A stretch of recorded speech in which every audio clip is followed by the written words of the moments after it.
He choke, Abi? He choke.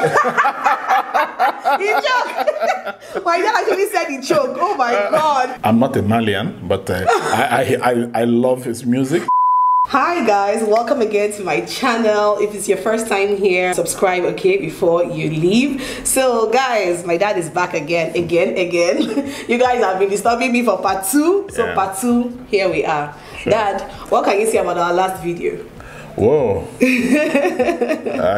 I was shocked by the level of response, particularly the comments that came, and I didn't think some of them were describing me, the kind of kind words they used. Yeah. That was really touching. Thank you very much, guys. We really appreciate it. Okay? Thanks, guys. Thank you guys so much. So in today's video, we're going to be asking more of your questions, and also I'll be throwing in 1 or 2 extra questions for my dad as well. So let's just start without wasting too much time.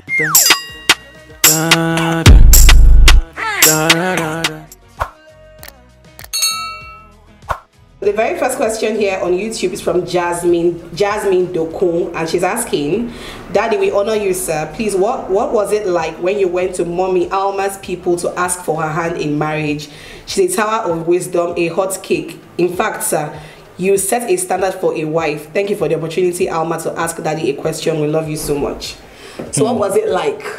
Well, you know, from the part of the country where we come from, no matter how rich or how popular you are, when it came to asking the hand of a young lady in marriage, there are protocols to be observed, cultural protocols. Yeah. So usually you do not go yourself. Yeah, true. You send emissaries, parents, your aunties, your uncles. They go, they do the groundwork, and it's after they've softened the ground that you can now come in. But even the actual Igbanku ceremony from the Asaba custom requires that the bride and the groom stay in a different room while the elders, the elders do the discussion, agree on how to negotiate the dowry and the bride price, and it's after there is a concurrence between all families that the bride and the groom are now invited, and you are given a drink to share as a sign that you have accepted to become one in the union. Okay, yes. Okay. So it was pretty seamless in terms of... Yes, but thanks to my parents, because they worked with her parents and then... and softened the ground. That's right, that's right. Next one is from Adewumi Adelongo. It's not actually a question, but just a comment. She's saying, I do not have a question, but I just wanted to let him know that I have been a huge fan of him since when he was a sports analyst and commentator in NTA. Oh, yeah? I'm so glad that he's still as handsome as ever. God bless Grandma Mia Rose for taking very good care of Grandpa Mia Rose. She's doing a great job, eh? She is. This is from Chinelo Uba. Good job, sir, on raising 4 extraordinary children. Kudos to you and Grandma Mia. What are the major values you would advise parents to teach their children, and how were you able to cope with raising a special needs child? Oh, yeah. Well, my advice first is that you must be truthful with your children. You must open up to them. Yeah. And then you must also draw the markers, the boundaries beyond which they shouldn't go. And you must also live an exemplary life, because children watch. They may not talk, but they imbibe whatever they see. So, like they say, practice what you teach. So if the children see you and their mother quarrelsome, fighting, they're likely going to be raised up believing that that is the right way to go in life. So, but if they see harmony, they see love radiating, then they too will share that. The same thing with discipline. If you want them to be disciplined, you also have to live a disciplined life, and then they will now follow. As per the question, raising a special needs child. On Wendy, our last and special girl of the house. Very special. Yes, it's quite challenging, I must tell you. And for us, that was actually the first time we're even hearing about children needing special care. And, you know, so she was born in America, and I remember that it was a cold, wet winter morning. And then when I got the news that your mom had put to bed, I was so excited. But I noticed there was some discomfort in her voice, and I was like, what's the matter, what's the matter? And then she broke down that the doctor said it's special needs, and she started explaining, gave the phone to a nurse who put me through, you know how the Americans do it. And I was like, well, children are gifts from God, so you cannot do anything about it.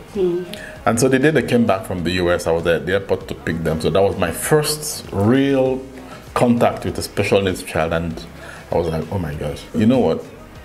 The Christian background that we have, just taught me that God cannot give you a cross you cannot carry. That's true. And the thing about Wendy, even though she's a special needs child, her own part of it, it's the beautiful part of special needs. She is loving, she is caring, she likes affection, and she's brilliant and playful, and so usually if we do not tell you, you may not even know. So as time went on, instead of seeing it as a negative and hiding her, yes, we now saw it as a positive, and she has developed over the years, and everybody's in love with her.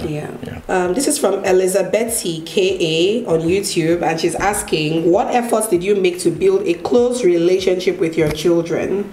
Well done on building a successful family, sir. Well, close relationship, for me in particular, I took it upon myself when you guys were born, that I was, as a father, going to play my own role. I was very busy traveling all over the world and things like that. But I said to myself, for every single blessed day I was in the country, I was going to drive you people to school, bring you back to school, and create that bonding time. And I think that worked magic, because for every one of you, including for Wendy till today, I take to school, I do the school run return trip, and that period, it might be 30 minutes, it might be 1 hour, has been very, very invaluable. And through it, we have been able to rapport, share ideas, and bond together. And I thank God for that, because without that, I wonder if I would have known my children, and if my children would have known me. With respect to travels now, we know, in fact, they may not know, but of course, being your daughter, you are a widely traveled man. My dad was hardly around when we were kids. He was always traveling. Globetrotter. That's his air. So what can you say is your favorite country that you have been to? Well, first of all, I want to thank God for giving me the opportunity through my work and my passion to have been able to travel. I've lost count of how many countries, but I've been around the world over and over again, and luckily I've covered all geographical spheres: Asia, the Americas, rest of Africa, Europe, Latin America. So I think of all the places I've been to, two places stand out. Brazil and Greece. Greece. Brazil, because of the passion of the people. They are very, very passionate and warm set of people, and they are African also, because we have cultural affinities with Brazil. And the weather is like Nigeria's weather, so they are very nice. Brazil is a beautiful, beautiful country, and they have a lot of tourists, attractions, and don't forget the Rio Carnival, and then the samba music, and of course their greatest export, which is football or soccer, my other love. Now, why do I also pick Greece? A lot of people, particularly in this part of the world, will not even choose that country as somewhere they want to go to. I want to go to Santorini, though. But Greece is one of not only the most peaceful country in the world. You will never hear that, apart from the wars, in the early time, the Greek wars, Greece is such a peaceful, quiet, laid-back country. Again, with a set of nice people, wonderful beaches, serene. In fact, it's in Greece you will see water that's as sky blue, and then you see beaches, sandy beaches that are as sand as snow white. You can pick a pebble, you can see your image. It's a beautiful country, and I love countries that have tourist resorts, especially beaches, because I find water to be a very calming effect. So when I have the opportunity, I want to stay in a hotel or in a villa, an apartment overlooking the ocean or the water, and that's my best moment. So I like Greece. Another place I love is Kenya. Yes, oh my God, you love Kenya so much. Because of its tourism, also its safari. And unknown to many people, Kenya has some of the best hotels in the whole world. Really? Located again in pristine beaches, you know, in the Mombasa coastal region. You have places like Maldini, like Mombasa. You know, there's so many places that you would love to. I mean, if you are there, you would not believe you're in Africa. So for me, I have very pleasant memories about these 3 countries, and if I have any opportunity, I would like to go back there in a heartbeat. This question is from Kosi Chidima, and she's asking, sir, I must commend you first that you're a very hardworking / good daddy. I'd like to know if you also flog your children like my daddy did to us, only for us to become disciplined children. Sir Biko, let us know on this, your daughter's channel today, if flogging / beating your children anyhow is one of the keys to disciplining children.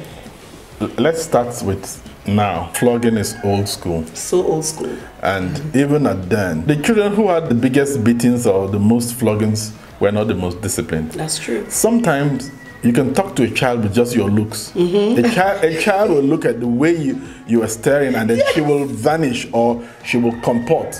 So I never believed in the physicality of life. I believed in teaching doctrine which says, do as I do. So if you live a disciplined life and the children say that you're disciplined, they are likely to fall in line. And where they fall out, all you need is just one stare at them, and then they're falling. So that was the principle I adopted, and I think it worked for me. Yes, it did, it did. From Umdu Okuchi Emanuela, and she's asking, hello sir, you inspire me. Please give tips on how to be successful in Nigeria, business-wise and in other aspects. Thank you, sir, for being an inspiration. I don't know about other aspects, but let me tell you the little bit I know about business. Business is about a 5-letter word, niche. N-I-C-H-E. Niche simply means that thing that is different, that thing that's outstanding. I'll give an example. If you want to go into restaurant business, of course you're not the one who's going to invent it.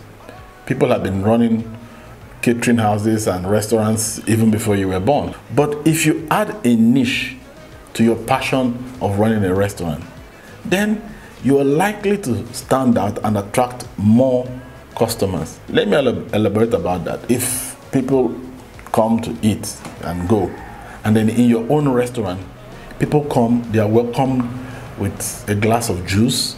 You know, you brought hot towels for them to sanitize and clean their hands, and while they were waiting for the food, you brought peanuts on the table, you know, and you kept coming to, oh, do you want something else? Your food is almost ready. You pampered them, and before they finish eating, the toothpick is there, the napkin, you know, everything is on point. You find that people will be attracted to come to that place. Another way, if we use the food business to also win customers, is a lot of people, including me, get worried that when I go into a restaurant, I place an order, I don't know how long it's going to take. Yeah. And depending on my programming, I can get very angry.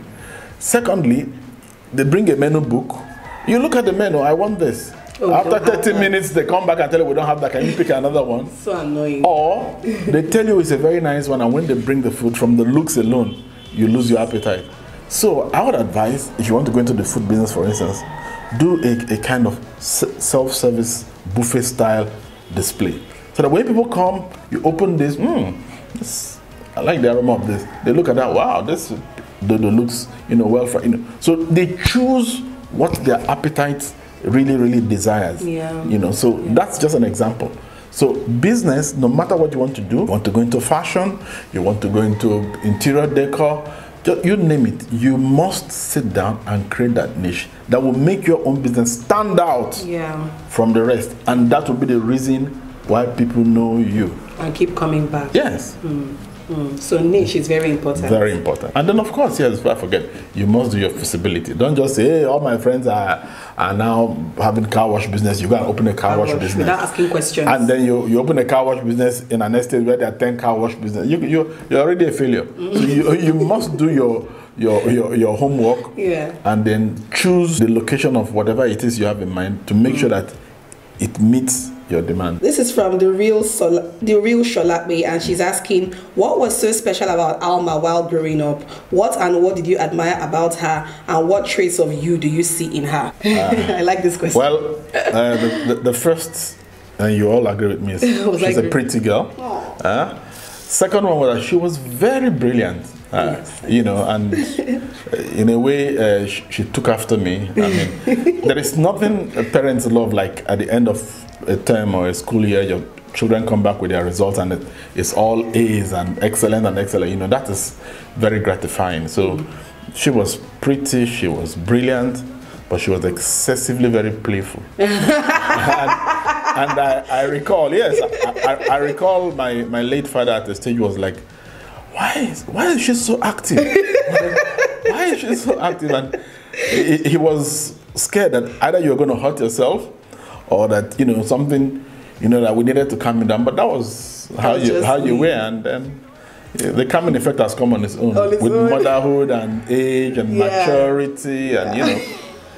So those were the things I remember about her as a young girl. And of course, the traits you said you see in me, your traits that you see in me. Yes, like your love for music. Yeah, it started very early, and you took after me in that aspect. Yeah, I'm a lover of music. I know. Yeah, let's go to that question. So, what do you do in your spare time when you are not working?